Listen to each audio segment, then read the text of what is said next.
நாங்க அம்மா மக்கள் முன்னேற்ற கழகம் தேசிய ஜனநாயக கூட்டணியில இருக்கு, வலுவான கூட்டணி.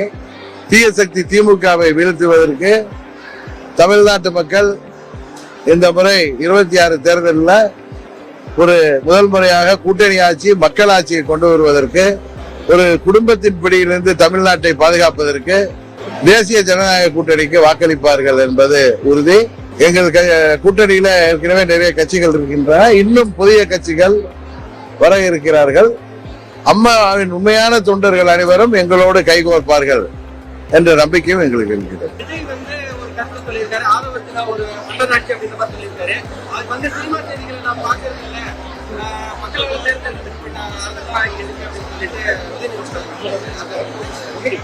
என்ன செய்திகள்?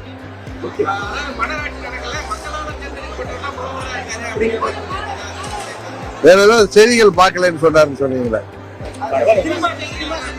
அவரு சினிமா நடிகர் தானே, அவர் ஏன் சினிமா செய்திகளை பார்க்கலன்னு சினிமாவை அவரு குறைத்து பேச வேண்டிய அவசியம் இல்லை. ஏன்னா அவங்க தாத்தா காலத்துல இருந்து எல்லாருமே சினிமா துறை மூலம் வந்தவர்கள் தானே.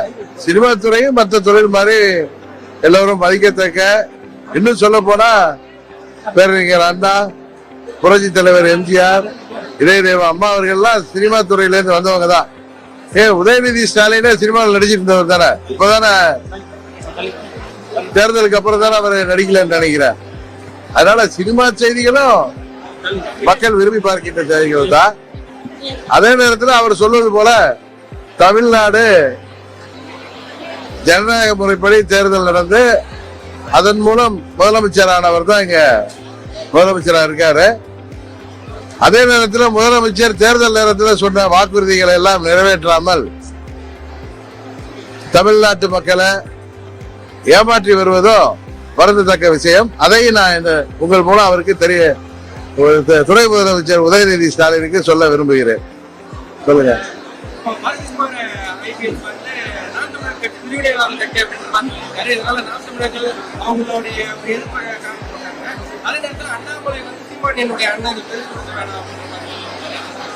எனக்கு தெரிஞ்ச வரைக்கும், நான் தொலைக்காட்சியில பார்த்த வரைக்கும், திரு சீமான் அவர்கள் டிஜிபி கிட்ட முறையிட்டு இருக்கிறதா செய்திகள் பார்த்தோம்.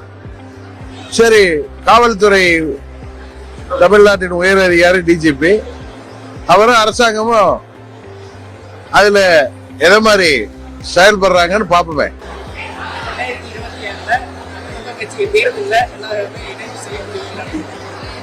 அம்மாவின் தொண்டர்கள் அனைவரும் ஒன்று சேரணுங்கிற நிலைப்பாடுதான் உண்மையான அம்மாவின் ஆட்சி வரணும்னு நினைக்கிறவங்களுக்கு.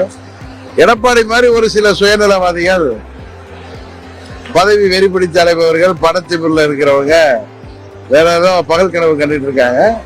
ஆனா எனக்கு வருகின்ற தகவல்கள் அம்மாவின் உண்மையான தொண்டர்கள், அம்மாவின் கட்சியில இருக்கிறவங்க இரட்டை இலை காட்டி இனி பழனிசாமி தங்களை ஏமாற்ற முடியாது, இரட்டை இலை நாளொரு மேனியும் பொழுது ஒரு வண்ணமாக பலவீனமாயிட்டு இருக்கு, அதனால அதையெல்லாம் சரி செய்து மீண்டும் அம்மாவின் ஆட்சி வரணும்னா திமுகவிற்கு பி டீமாக செயல்பட்டு கொண்டிருப்பவர்கள், திமுக வெற்றிக்கு மறைமுகமாக உதவி செய்பவர்களுக்கு தகுந்த பாடம் புகட்ட வேண்டும் என்று முயற்சி செய்வதாக தகவல் வருது.